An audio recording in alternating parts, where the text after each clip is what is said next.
오늘 또 그대의 최고의 날입니다. 임은미 선교사 묵상입니다. 2026년 3월 19일 목요일 최고의 날. 내 눈물의 이유를 묻지 않으시고 나의 모든 눈물을 닦아주실 나의 하나님. 요한계시록 7장. 나는 설교를 하러 많이 다녔다. 기차도 많이 타고 비행기도 많이 탄 것 같다. 한국에 있을 때 지방으로 설교를 다닐 때는 거의 KTX를 타고 다녔다. 내가 KTX에서 만난 가장 큰 만남, 그야말로 복음적인 만남이 있었다면 바로 전문희 집사님과의 만남이 아닌가 한다. 집사님은 아마 KTX에서 가장 고참 레벨의 승무원이 아닐까 생각된다. 어느 날 KTX를 탔는데 승무원인 전문희 집사님이 나에게 다가와서 혹시 임은미 선교사님이 아니냐고 물었다.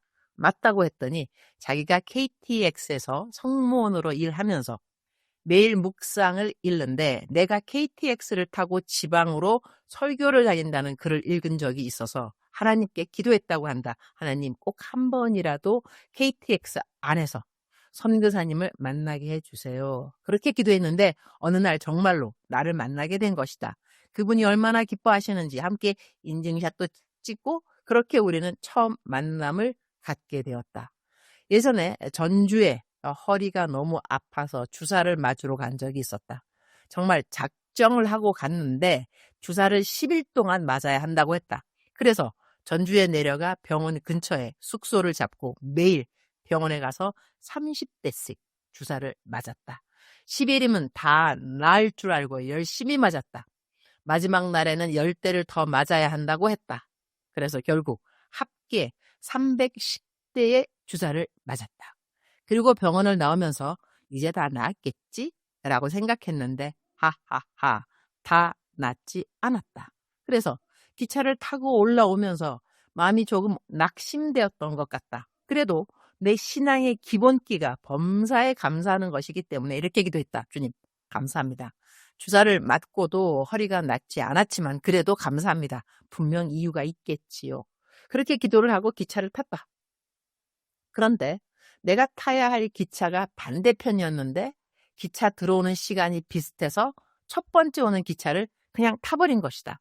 타고 보니 내 자리에 누가 앉아 있었다. 그래서 그 자리가 내 자리라고 했더니 그분이 아니라고 했다. 표 좀 보여주세요. 그래서 표를 보여드렸더니 그분이 이렇게 말했다. 아유, 반대편에서 타셨어야죠. 얼른 내리셔야겠네요. 방향을 보니 나는 서울로 가야 하는데 전주보다 더 아래쪽으로 내려가고 있었다. 그래서 다음 역에서 얼른 내렸다. 그리고 다시 서울로 올라가는 기차를 탔는데 좌석 예약이 없어서 입석으로 타게 되었다. 허리도 아픈데 서서 거의 3시간을 가야 한다고 생각하니 막막했다. 그래서 다시 기도했다. 하나님, 세상에 일어나는 모든 일 중 저에게 일어나는 일에는 우연이 없습니다. 이 상황을 허락하신 이유가 있을 것입니다. 제가 왜 허리주사 310대를 맞고도 낫지 않았고 왜 반대편 기차를 타게 되었을까요? 제가 원래 타야 할 기차를 탔더라면 좌석에 편하게 앉아서 서울까지 갔을 텐데 지금은 입석이 되었습니다. 분명 이유가 있을 것입니다. 그렇게 기도를 했다. 조금 있다가 어떤 승무원이 오더니 내가 서 있는 모습을 보았는지 나를 어느 자리로 안내하면서 이렇게 말했다.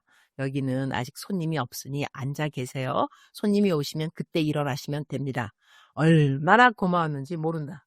그래서 서울에 도착한 뒤 KTX 승무원인 전문희 집사님에게 연락을 했다. 몇 월 며칠 몇 시 구간에서 제가 정말 천사 같은 승무원을 만났습니다. 이름은 모르지만 너무 예쁜 승무원이었어요. 혹시 찾을 수 있겠습니까? 그분께 제가 감사 선물을 보내고 싶습니다. 그렇게 부탁을 했다. 그런데 전문희 집사님이 정말로 그 승무원을 찾은 것이다. 그리고 연락이 왔다. 선교사님, 그분 이름이 누구누구이고요. 제가 찾았습니다. 선교사님이 보내주신 선물도 잘 전달했습니다. 그리고 점심도 제가 사드렸습니다. 그런데 놀라운 이야기를 들었다. 그 승무원이 지금까지 한 번도 교회를 가본 적이 없었다는 것이다. 그래서 전문희 집사님이 점심을 대접하고 수요 예배에 함께 데리고 가서 예배를 드렸다고 한다.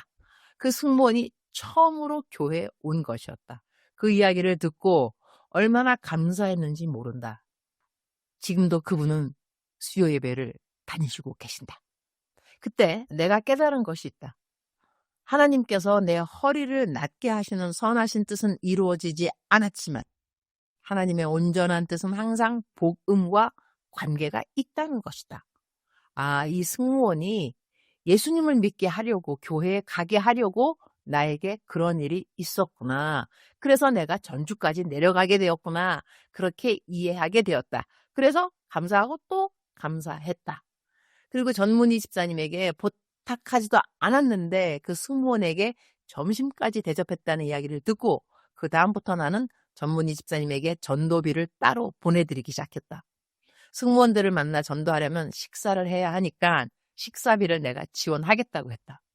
전문희 집사님이 참 감사한 것은 승무원 후배들을 교회로 데리고 가기 위해 때로는 연차를 내기도 한다는 것이다. 나중에 알게 되는데 연차를 내면 월급이 깎이기도 한다고 한다. 그럼에도 불구하고 모든 것을 감수하고 한 사람 한 사람 후배 승무원들을 교회에 데리고 가는 모습이 얼마나 기특하고 감사한지 모른다. 그래서 나는 KTX에서 만난 가장 큰 만남, 가장 복음적인 만남이 전문희 집사님과의 만남이라고 생각한다.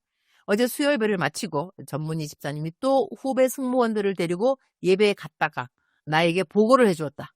집사님은 매주 수요일에 후배들을 데리고 교회에 가면 꼭 나에게 전도 보고를 보내준다. 오늘 또 보내준 전도 보고가 너무 은혜가 되어서 함께 나누고 싶다.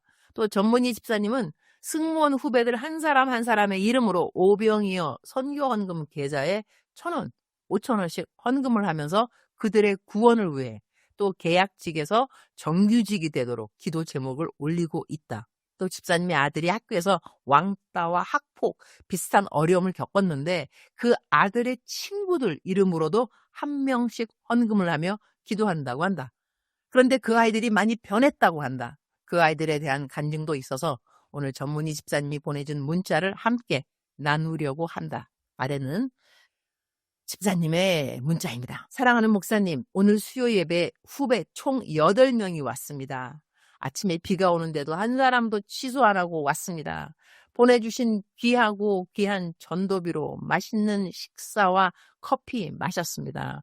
그리고 어제 서연이 생일이었는데 보내주신 비싼 케이크 쿠폰으로 맛있게 먹었습니다. 예전에 말씀드린 누구누구 중학생은 부모님 이혼으로 아빠가 키우고 야동에 빠진, 그래서 오병이어 5,000원 심은 아이입니다. 다른 아이들보다 심각해서 1,000원이 아닌 이 아이는 5,000원 심었는데 1학년 2학기부터 변하더니 2학년 되어서 2반 반장이 되었다고 합니다. 그리고 오늘 온 후배 누구누구도 오병이어 심는데 기간제 2년이 이번 3월 말에 끝나는데 갑자기 본인만 1년이 더 늘어서 내년 7월 계약 종료라고 합니다. 할렐루야. 오병이어 선교의 이름으로 심으면 좋은 일이 일어나고 있습니다. 이번에 서연이가 2학년 3반 되었는데 24명인데 이 아이들 이름으로 1,000원씩 또 심고 있습니다. 하루에 다 하기 힘들어서 하루에 3명씩 기도하고 1,000원씩 심고 있습니다. 사랑하는 목사님, 진심으로 전심으로 감사드립니다. 여기까지가 집사님 문자이고요. 헌금을 내는 것을 심는다는 표현으로 하는 것에 대해서 어떤 분들은 어쩌면 불편하게 생각하는지도 모르겠다. 그러나 내가 생각하는 바는 이렇다. 물질이 있는 곳에 사람의 마음이 있다고 한다. 그냥 물질 1,000원을 선교 헌금으로 보내는 것이 아니라 그 물질과 함께 그 심었다고 하는 그 사람의 이름으로 기도를 한다는 것이 참으로 중요한 것 같다. 그리고 하나님께서 그 마음을 받으신다고 나는 믿는다. 그리고 선교 헌금을 보내시면서 기도 제목을 함께 보내라고 나는 늘 말씀을 드렸는데 기도 제목을 보내는 많은 분들이 그 기도가 응답받고 있다고 감사해서 감사 헌금을 보내는 분들도 무척 많이 있다. 그러니 하나님께서 우리들의 마음의 중심을 보시고 우리의 기도에 응답을 해주신 것이 조그만 헌금이라 하더라도 우리가 마음을 그 헌금과 함께 심으면서 기도를 할 때 하나님께서 우리들의 중심을 보시는 것이 아닌가, 나는 그렇게 생각하게 되었다. 우리말 성경 요한계시록 7장 17절입니다. 보호자 가운데에 계신 어린 양이 그들의 목자가 되어 그들을 생명의 샘물로 인도하시고 하나님께서 그들의 눈에서 모든 눈물을 닦아 주실 것입니다. 참으로 소망이 되는 말씀이 아닐 수 없다. 이 세상에 수많은 목마름이 있다. 육신의 목마름도 있지만 마음의 목마름, 억울함, 외로움, 상처와 같은 영혼의 목마름이 있다. 하나님이 우리의 모든 눈물을 닦아주신다고 한다. 나는 왜 우는가? 이 땅을 살아가면서 울지 않아 본 사람이 있을까? 환난 가운데 흘린 눈물, 억울함의 눈물, 상처의 눈물, 인내하며 흘린 눈물, 기도하면서 흘린 수많은 눈물의 이유들. 하나님은 그 눈물을 다 보고 계시고 마지막에는 친히 그 눈물을 닦아주신다는 것이다. 주님, 오늘 또 최고의 날입니다. 나는 왜 우는가 생각해 봅니다. 하나님이 닦아주시지 않아도 되는 눈물이 있지는 않은지요. 하나님 때문에 슬프고 힘들었던 눈물이 아니라 나의 욕심 때문에 처량한 자신이라고 자기 연민에 빠져 흘리는 눈물은 없는지요. 하나님이 닦아주실 필요가 없는 눈물들이 있을 법한데 주님은 우리들의 눈에서 모든 눈물을 닦아주신다니 너무 감사합니다. 아무 때나 펑펑 내 앞에 내가 아무 이유를 가지고도 울 수 있는 분이 계심이 감사합니다. 그리고 어떤 이유라 하더라도 굳이 말씀드리지 않아도 되는 분이 바로 나의 주님이라서 감사합니다. 저는 저 스스로를 위해 우는 것을 싫어하는 사람입니다.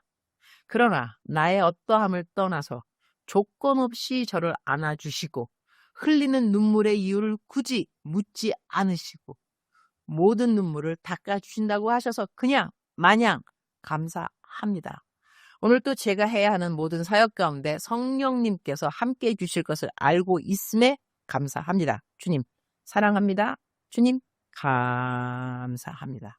오늘 또 우리 주님 저를 보시면서 하루 종일 기쁨을 넘어서 감동을 받으시면 참 좋겠습니다. 외우면 좋은 말씀 요한계시록 7장 17절 고자 가운데 계신 어린 양이 그들의 목자가 되어 그들을 생명의 샘물로 인도하시고 하나님께서 그들의 눈에서 모든 눈물을 닦아주실 것입니다. 작정서 점수 100점. 사랑하는 그대여, 사랑하는 그대여 출석 부르고 있습니다. 대답하셨나요? 사랑하는 그대여, 오늘 그냥 우시기 바랍니다. 울고 싶으면 펑펑. 아무도 안 보는 곳에서 우는 것이 더 좋겠죠. 펑펑. 이유를 묻지 않고 그대의 눈물을 닦아주실 하나님이 그대를 보고 계십니다. 마음껏 그분의 품에 안겨서 울고 싶은 만큼 펑펑 우시는 그대 축복합니다. 사랑하는 그대여 사랑합니다. 사랑하는 그대여 축복합니다. 오늘 또 그대의 최고의 날입니다.